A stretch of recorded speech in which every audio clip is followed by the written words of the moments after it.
আসতে প্রবলেম হয়নি তো? কি খাবেন? কথা বলবো।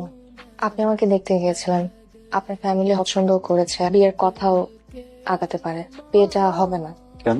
কারণ আমার ফ্যামিলি পাত্রপক্ষ থেকে একটা বিষয় সবসময় গোপন করে আসছে। প্রত্যেকবারে ওই একই ইস্যুতে বিয়ে ভেঙে যায়। ইস্যুটা কি? আমার একবার বিয়ে হয়েছিল। তো বিষয়টাতে কিন্তু দোষের কিছু নেই। আপনার জন্য ব্যাপারটা একটু স্বাভাবিক হতে পারে, কিন্তু আমার জীবন অনেক বড় একটা দোষ।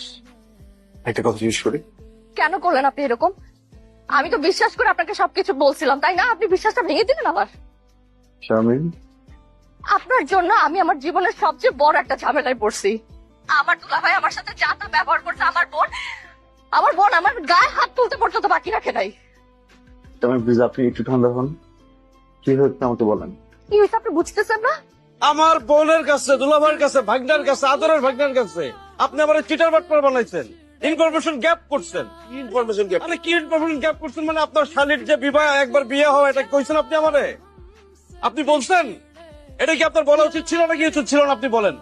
আমার সম্মান কি আছে? আপনি কথা বলতেছেন। মাইরা ফেলো আমার মাইরা ফেলো, তারপর আমি মুক্তি পাই, আমি শান্তি পাবো। আমার মাইরা ফেলো প্লিজ।